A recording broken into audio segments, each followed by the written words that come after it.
Released for North America in 2010 on the Nintendo DS, Pokémon HeartGold and SoulSilver are the remakes to Gold, Silver, and Crystal version on the Game Boy Color 10 years prior. We return to a land of tradition to see familiar places and faces, but there will also be entirely new ways to play. Many fans see these games as the best in the entire series, but is that true? Let's find out. Welcome back to the Johto region. This is Pokémon HeartGold and SoulSilver.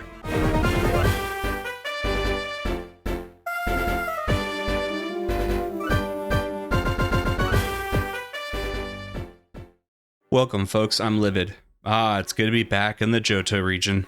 Pokemon's second generation games of Gold, Silver, and Crystal are some of my favorite games of all time, not just for Pokemon games. It brought in new Pokemon, new features like hold items, and of course included Kanto as a second region. You got to return to where it all began and see what it had changed 3 years later from Pokemon Red, Blue, and Yellow. I love Pokemon's second generation games dearly, so it's great getting to talk about their remakes today. This video will discuss many but likely not all of the changes made in these remakes compared to the originals. And that's a credit to these games because they added a lot. If I do miss anything, go ahead and add it to the comments below.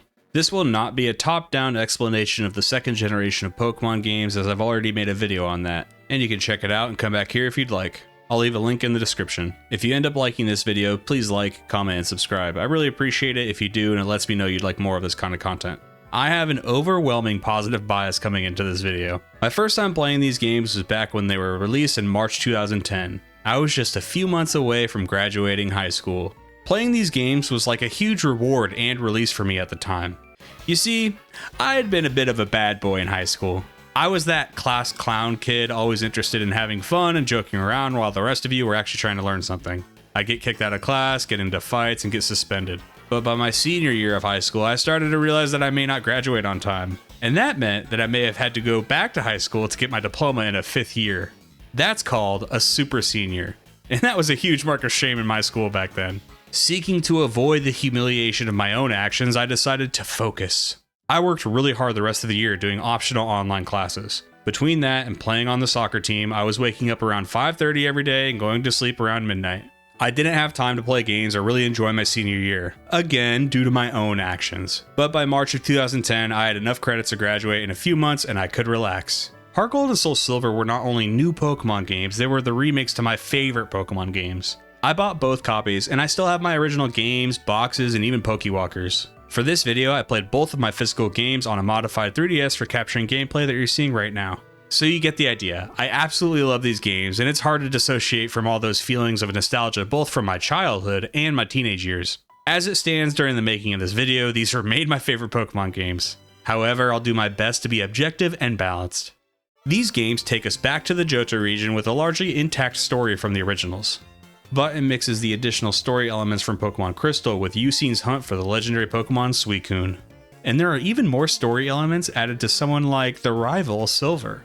I'll get to him more later, but the general story structure is still there. You are a young trainer from a small town eager to become a Pokemon champion by defeating all 8 gym leaders and the Elite Four. You'll encounter the likes of Team Rocket, who are back from licking their wounds in the Kanto region after a young trainer defeated them 3 years ago. The very first thing that would stand out to someone playing these games for the first time is that your lead Pokemon will now follow you around. I mean, how cool is that? This was a concept originally seen back in Pokemon Yellow where a trusty Pikachu followed you around and you could check on its emotions and it gradually grew to like you as a trainer. This concept was making a gradual comeback in Generation 4 with things like the Amity Square and Diamond, Pearl, and Platinum. But that was pretty limited. It was a really small area with only a handful of Pokemon you could use. In this game, it's literally any Pokemon you want. It could be your starter, God itself, or even a fish. All Pokemon up to this point in the series have their very own sprites and will even retain their shiny form variants. There is a really nice charm to this. With a Pokemon following you, it feels like they're not confined to their tiny Pokeball and only able to come out to battle. They get to travel with you and stretch their legs a bit. It's really nice seeing their sprite, and it's even better if they evolve. There is also practical things they can do for you, like picking up items. It's something small, but this is what makes this game so iconic for many people who love it. The graphics are in the Generation 4 style from Diamond, Pearl, and Platinum, which do look great in contrast to the originals. However, in these games, they focus on vibrant colors and little details to make the region have so much more personality. In the original Kanto and Johto games, there isn't much biodiversity. And that makes sense, these are based on two relatively small regions in Japan. Something they did in these remakes though was give the individual towns much more flavor to really make them stand out from one another. A town like Violet City now had cobblestone paths on the main walkway and traditional lanterns all over the place. It's a small traditional town with a temple-like structure for the Sprout Tower, so these details reinforce that setting. Even the regular buildings now have so much diversity to them. Pokemon centers and normal houses now look very distinct from one another. One of my personal favorite features is being able to see the effects of your Pokemon natures. If the Pokemon has a non-neutral nature, the stat screen will now display the positive and negative of the Pokemon's nature on the screen itself. Red means it's increased and blue means it's decreased. I can't tell you how many times I've had to go back and look at a Pokemon's nature on the internet when playing any of the games before these ones. I only remember a handful of natures, so I've always had to type up a list of Pokemon natures and sift through them to see which stats are getting pluses and minuses.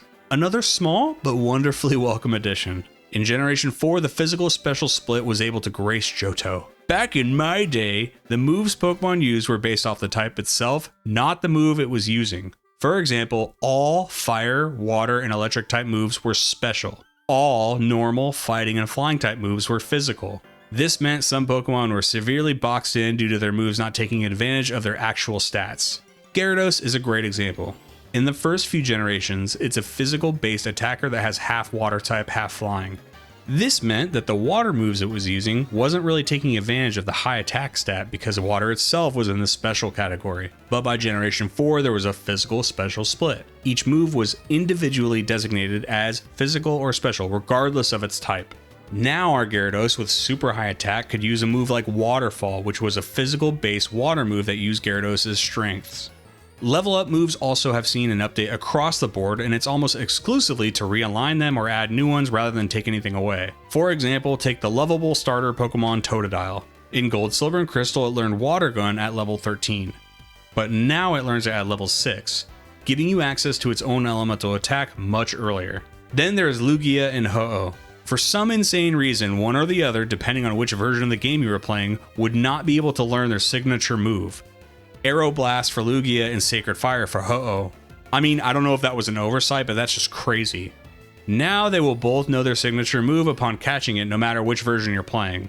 It's small, but one of the features I like is that there is an always run button on the touchscreen so you don't have to hold down a run button. It's funny because I didn't realize this was a thing until my recent playthroughs for this video. The Pokegear makes a comeback and is totally revamped for the better. The original had a map, you could use a radio, and of course call people. That was a hot new tech back then, cell phones. It's just much easier to use now that you have the touchscreen on the DS. The unfortunate thing is that the Pokegear now replaces the Versus Seeker as a rematch tool. This means instead of really easily rematching trainers you want to battle, you have to juggle times and availability for rematches. One of the criticisms that I do believe is fair about Generation 2 was the roster. In Generation 2 they added exactly 100 new Pokemon. When you look at the entire series today, that is actually not too bad of an entry amount. But at this early stage in the series, it still meant you had to rely on Generation 1 Pokemon to fill out the roster. This meant you saw Pidgeys, Rattatas, Geodudes, and Zubats all within the first hour or two of the game. In the remakes, you still see these Pokemon of course, but there have been updated additions to the roster to help it a bit. A redemption worth noting is Mareep. Mareep is an adorable electric sheep. By far, the most talked about topic in the comments of my Pokemon Crystal video was how Mareep got snubbed from that game entirely. Even I failed to mention it in the video. In a game that had a pretty restrictive roster that was desperately in need of using its new additions, Mareep being absent from Crystal was just an all-around bad decision. It also was a perfect Pokemon to fight against the first gym leader, Falkner, who specializes in flying-type Pokemon. You weren't entirely out of options for Falkner. There was Geodudes, or you could trade for an Onix. But those are both Generation 1 Pokemon that you may have already used before and may have wanted to try a Generation 2 Pokemon to handle Falkner. Mareep makes a triumphant return and the game is better for it. There is also a character named Primo in the Violet City Pokemon Center who will hand over an egg. If you enter the correct phrases based on your trainer ID, he will give you a Mareep, Wooper, or a Sligma. All three elemental types are great additions to help round out your team. Then there is the Pokewalker. This little gizmo was awesome. It's a pedometer device specifically used for these games and able to interact with them in tons of ways. The walker was included with the games on their initial release. It uses infrared signals to communicate with the DS and other Pokewalkers. It will track your steps, giving you a type of currency called watts. These watts are then spent on the Pokeradar and dowsing machine.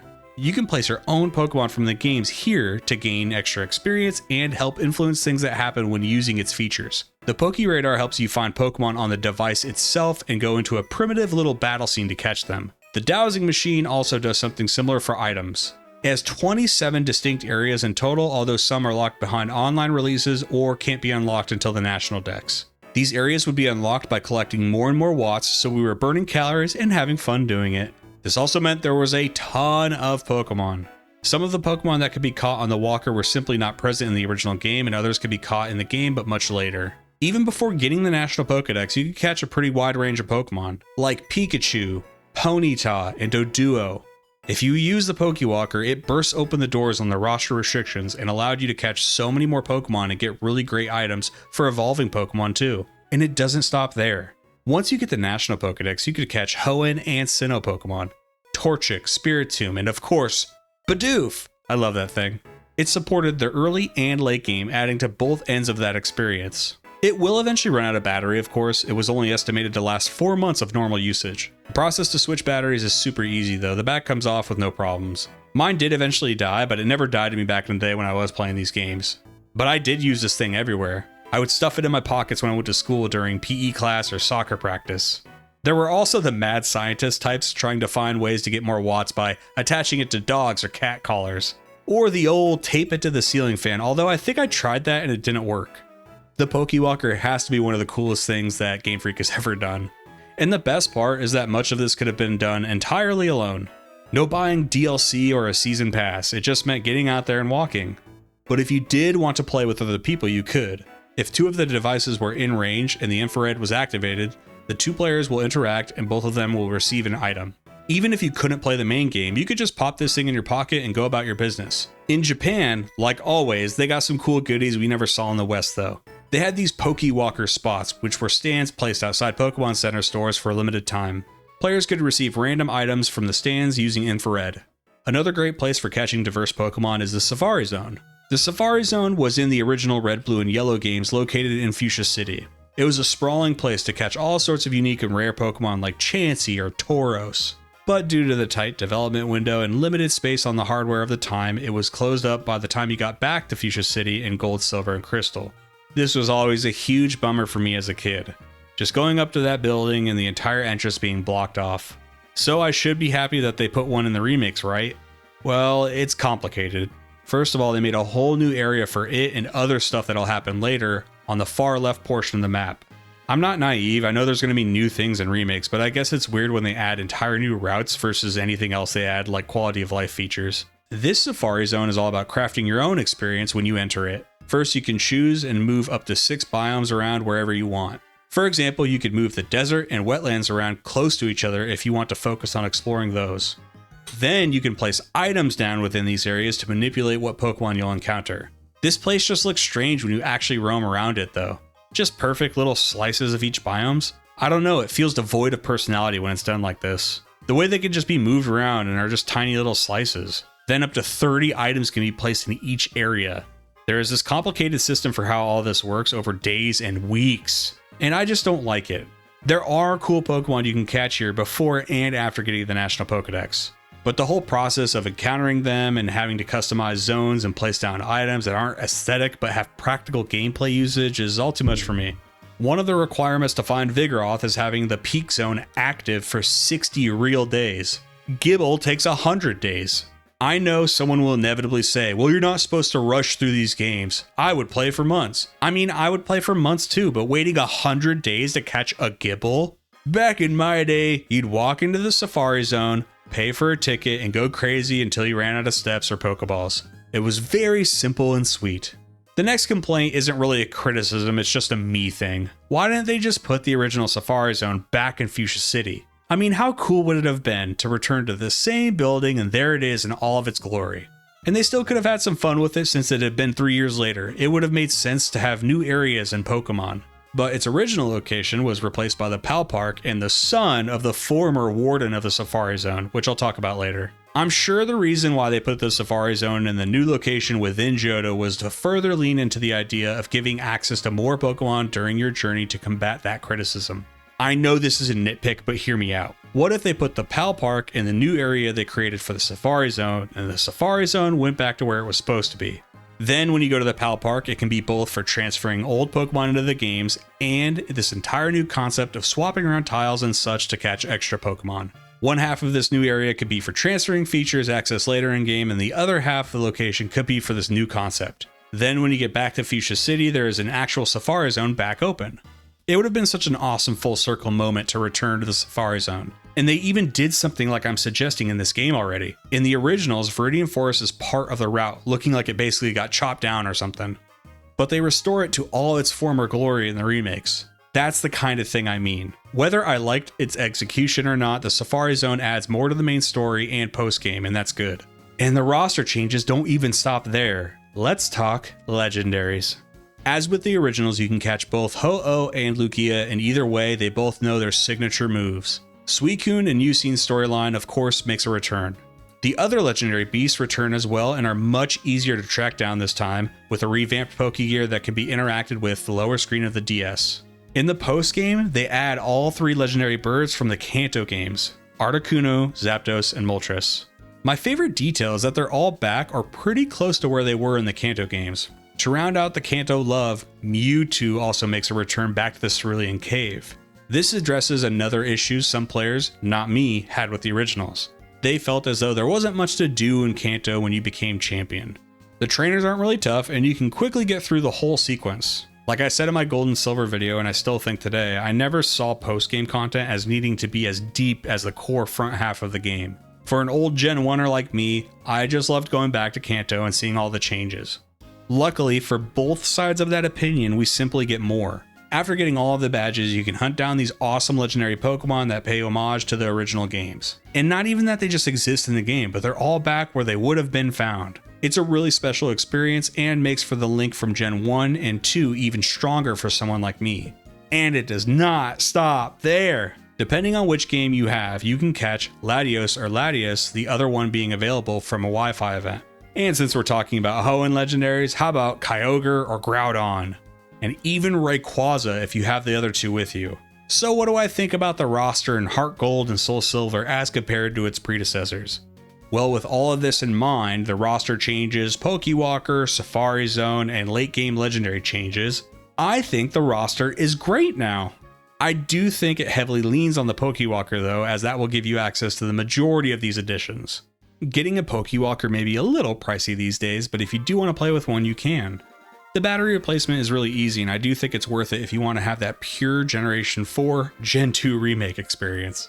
Not only were Pokemon changed, but so were the gym leaders. Both their teams and rewards are much more improved now. Gym leaders like Faulkner now use Roost to heal his flying Pokemon, making the fight much tougher. And after defeating him, he gives you that signature move rather than Mud Slap back in the originals. A huge upgrade. Bugsy Scyther now has U-Turn, which is a damage dealing move that also gives it a free switch out. The fight is a little bit obnoxious, but in a funny, good way. It makes the battle much more interesting. And U-Turn is given to you as a TM, which is also very useful. Morty's Gengar still has Shadow Ball, but now there's been a physical special split. Shadow Ball is no longer physical, it's special, meaning Gengar is an absolute monster now. Chuck gets a bit more creative. His Primeape now knows Double Team and Focus Punch. Double Team makes it harder to hit Primeape, which sets up Focus Punch. It hits really hard, but the Pokemon charging it up can't be hit prior to using it on the second turn. With Double Team up, it makes it more likely Primeape won't get hit. His Poliwrath also knows Focus Punch, which now replaces Dynamic Punch. Rather than being harder to hit, Poliwrath can use Hypnosis to put your Pokemon to sleep to set up Focus Punch. And there are a lot more changes like this throughout the game. Levels moved around, better moves and rewards added. The fights feel tougher or more fun to navigate. Then you can rematch these gym leaders. They'll have much better teams and even add some Pokemon from all 4 generations. Not only is it awesome to rematch the gym leaders, keeping the game alive, but you get to battle them with stronger teams that also mix in Pokemon from all different generations of this era. However, in order to do these rematches, there is a bit of legwork involved. You have to get their Pokegear number while they're away from the gyms at certain times and days of the week. Once you have this number, you can call them for a rematch at the Kanto Dojo.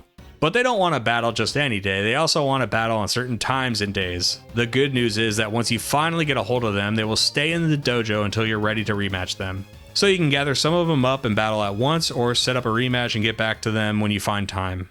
The Battle Frontier is back in place where the Battle Tower was in Crystal. Now I like where they placed this because it makes sense given where the Battle Tower used to be. There are familiar battling places like the Battle Factory, a personal favorite of mine involving rental Pokemon. But a new format called the Battle Hall is available where you use one Pokemon. Then you choose which type of Pokemon to face off against. At first it starts out easy, but as you increase your streak of a given type, it gets progressively harder and harder. A great place to do more with your Pokemon outside of battling is the Pokathlon.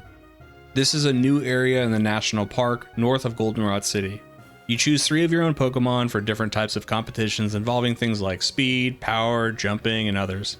These are broken into 5 different courses with different pools of games. The games include things like Hurdle Dash, Pennant Capture, and many others. My favorite was Goal Roll, which is like a blend of Hungry Hungry Hippos and soccer. When you win competitions, you earn points which can be spent on really good items like evolutionary stones, PP ups, or nuggets. Although some of those aren't available until getting the National Pokedex. Like stats for Pokemon battles or condition used in contests, your Pokemon's strengths in these different fields are based on its nature.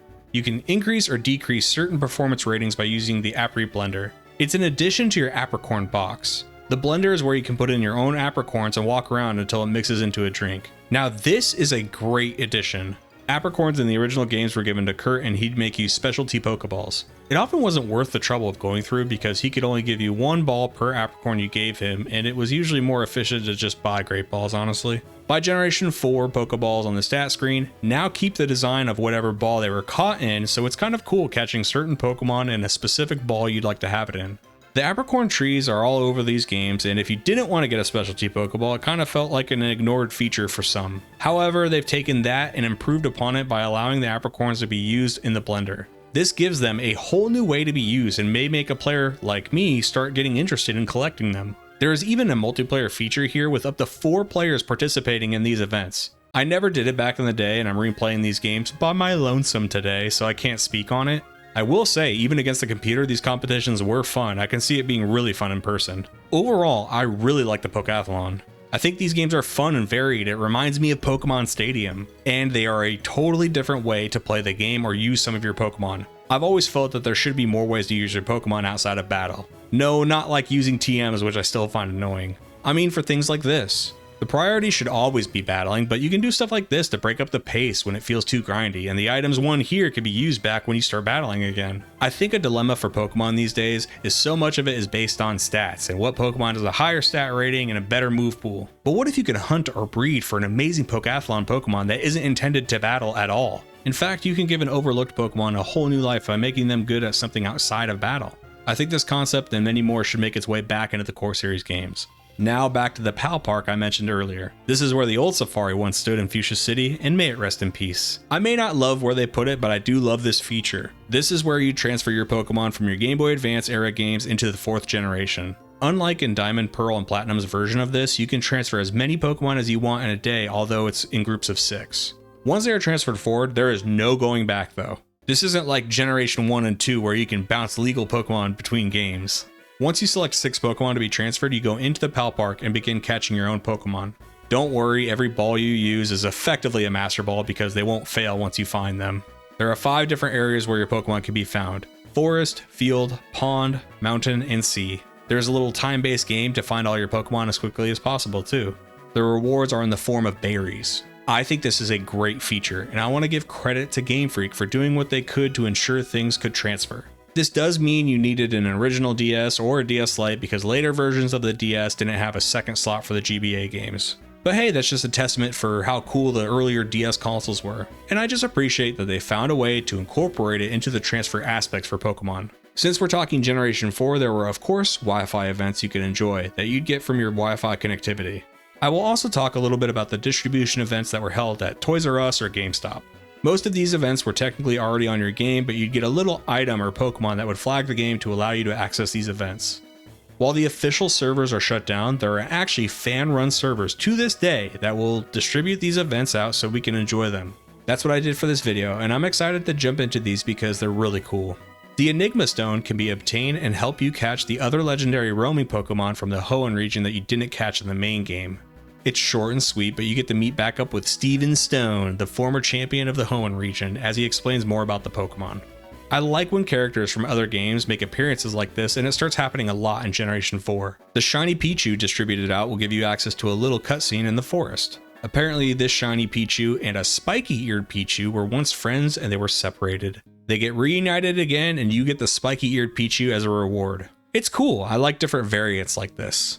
Unfortunately, this won't be able to be continually sent up because this unique sprite would have to have its own specifically designed sprite just to support this small encounter. Shiny versions of the roaming beasts from these games were distributed out at GameStop. I think Suicune's is definitely the best shiny variant, but that's my opinion, of course. The cool thing about this event is that once all three are transferred into Generation 5, it will help you encounter Zoroark. Maybe you'll see me do that event in the future. My favorite Wi-Fi event is probably the Fateful Encounters Celebi. If the player takes this Celebi to the Ilex Forest Shrine, Celebi will transport the player and their counterpart back in time. The things they witness are pretty crucial to further understanding Giovanni of Team Rocket and the relationship with his son, Silver, your rival. The first scene takes place back in Kanto 3 years prior, very soon after Red defeated Giovanni and Team Rocket. Giovanni explains that he's leaving to create an even stronger organization. Giovanni always claimed to be #1, and Silver correctly points out that his supposed #1 organization got defeated by one child. Sick burn, but also very true. I feel like if your gang gets taken out by a 12-year-old, you should probably get a different occupation. Giovanni says he's leaving to try again anyway. Silver vows to never be like his father. The next scene is in the Tojo Falls cave in between Kanto and Johto. It's right as Team Rocket takes over the tower in Goldenrod City, and they're trying to call Giovanni back to reclaim control of the gang now that they've attacked the region. Due to weird time travel shenanigans, it's on us to stop Giovanni from taking over again by having a Pokemon battle with him, and of course he is defeated. But in the game, it's also us that stops the group back at the radio tower. Yeah, it's better not to think about it too much. It's a cool scene that goes out of its way to confirm the connection between Giovanni and his son Silver. There are a few plot holes or strange things that get addressed, like why does Silver hate Team Rocket in the games, or the idea that someone acknowledges how silly it was to lose to a child. It seems Giovanni was doing a bit of a hermit thing in the cave over the last 3 years, but I'm not sure what he was doing. The rest of the reformed Team Rocket needed to use a national broadcast to seek him out, so it's not like he was actively running the gang or something. He said he wanted to use the potential of his underlings more, something he failed to do last time. In that way, this makes sense because his underlings had to bring the gang back and take over the region without his guidance. This same Celebi can also be sent into Generation 5 like the legendary beast to receive Zorua. After obtaining the Fateful Encounter Arceus in Diamond, Pearl, or Platinum and transferring it over to HeartGold or SoulSilver, the player can go to the Ruins of Alph and meet back up with Cynthia, the Sinnoh region champion. While investigating the Ruins of Alph, you and her are transported to the Sinjoh Ruins. Sinjoh isn't part of a known region, and I think it's just a play on Sinnoh and Johto, just to bridge the two games together. There is a Hall of Origin here, and if you walk up on stage with Arceus walking, you trigger a crazy cutscene. It basically goes through all human history and Earth's history via stock images. You want to talk about origins? This cutscene isn't messing around. It talks about the entire origin of the universe. Based on where you stood on the platform, an egg is created for the player containing either Dialga, Palkia, or Giratina. I think the point of all this is to show how powerful Arceus really is. I mean, it created an egg of a legendary Pokemon from thin air. That's insane. Cynthia realizes the insanity of this moment and mentions how this likely has never been witnessed by humans before. Then she says that an egg is the cradle of every being, that the earth itself is an egg. This is a cool event for several reasons. You get to see Arceus create life in a cutscene that really stands out amongst Pokemon games at this point. You get a level 1 legendary Pokemon to really sell the idea that it's a newborn legendary. And you get to hang out with Cynthia again while she gets to witness the conclusion of something she's personally taken an interest in. In the Sinnoh games, it came off like she was far more interested in unraveling this mystery than being a Pokemon champion, which I kind of like. It's like she's so good as a trainer that she got to where she was when she wasn't even primarily focusing on it. It makes you wonder, what if she dedicated herself solely to the battle aspect? These distribution and Wi-Fi events were really cool and can still be accessed today. Just search up how to do it here on YouTube, it's really easy. The Arceus one puts a really nice bow on Generation 4 as well, involving all of the games interacting with each other in real life and within the games. The music from Generation 2 is without a doubt some of my favorite from the series. The new versions of the music in these games are great too. Here are some of my personal favorite variations in these games.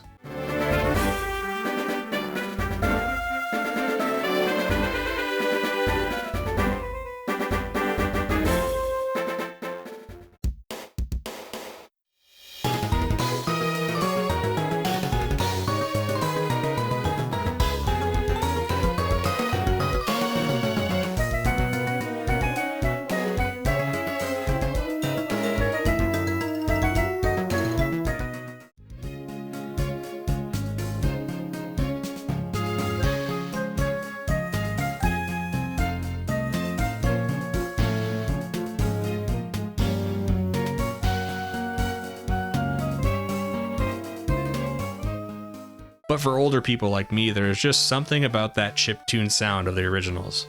Well, Game Freak did people like me a solid and gave us the GB Sounds item. Turning this on will make all the music in the game turn to the classic tracks. It's a really nice feature that drives home that nostalgia factor. However, if you're like me, you can hear slight changes and very minute differences. I'm not going to pretend to know how all this works exactly, but they do indeed sound slightly different in places due to the differences in hardware from the Game Boy and the DS usages of their sound chips. It doesn't at all ruin the experience though, it's really fine. I just wanted to mention it if someone plays again and they can hear the subtle differences. I'm just glad it's here, to be honest. The culmination of any Johto experience is the battle with Red. It's a very epic moment at the top of Mount Silver. The start up to the battle is also a cool Pokeball design, just how it was in the originals. He's the strongest trainer in the game, and they've made this battle even harder. There is now a hailstorm effect going on, which is pretty tough on both of you actually. This effect gives his Blastoise better accuracy when it uses Blizzard, but it also slowly damages both of your Pokemon if they aren't ice types. And the only ice type Red has is actually Lapras. Speaking of Lapras, there is a change I absolutely love here. In Gold, Silver, and Crystal, instead of Lapras, Red had an Espeon. Espeon is cool and gives him even more type diversity. But with Lapras on his team, this is a team you could play with yourself in Pokemon Yellow. Since he already has an unevolved Pikachu, it's a reference to that game, and that game is a reference to the anime series. Then you can get the Kanto starters, Lapras, and Snorlax all in the same playthrough. It's just a cool touch that I like a lot. You could play Yellow version and play out Red's entire journey with this exact team and imagine it's like battling yourself later. After defeating Red, you can collect a Kanto starter from Professor Oak himself. In practical terms, this is great, because you would have otherwise needed to use Pal Park to get a Kanto starter if not for this method. It's also yet another nice bow on this experience. Playing out the Johto journey and going all the way back to Pallet Town and getting a Kanto starter from Professor Oak himself is a huge symbolic moment and really nice. Steven Stone will also give you a Hoenn starter too. And yes, these absolutely count towards a better roster. Pokemon HeartGold and SoulSilver are great remakes. If we look in retrospect, some may think it still suffers from a poor roster, but I must disagree. I know not everybody still has or ever had a Pokewalker, but I don't think it's fair to isolate these games out of their time or on emulators and remove an aspect of these games that was so important it was included with the boxes themselves. I do still think there is valid criticism about the level drop off in Kanto that can make gathering up XP for the final battles really difficult. So, I acknowledge the criticism, but for me personally, whether it was intentional or not, I like this because it made the games feel tougher, which is something I've been wanting as I've gotten older. It shows how impressive Red was for having to beat all the Kanto gym leaders back in the day. We know the series continued long after these games, but this remake feels like a send-off. It's absolutely packed with features beginning to end. The game looks beautiful even 15 years later. I loved these games then, and I still love them after playing again for this video. I still have a lot more Pokemon games to play for the first time or replay, so this statement may change, but as of now, these are my favorite Pokemon games of all time. Folks, that's all I've got for Pokemon HeartGold and SoulSilver. Thank you for making it to the end of the video. If you liked this video, please like, comment, and subscribe. It all helps and I really appreciate you. I also sometimes stream my gameplay. Check it out over on my second channel, Livid Live, or my Twitch page, Livid. Thank you to my YouTube channel members, Quinn and Chris Redbeard, as well as my patrons, Shio, Lyra, and Eon Kane. My Patreon is free, so join up over there to see what I'm up to next. But if you decide to become a paid patron, I'll shout you out in my videos and you can help me make content for a long time. I also have a Discord you can join. Thanks for watching. I'll see you in the next video.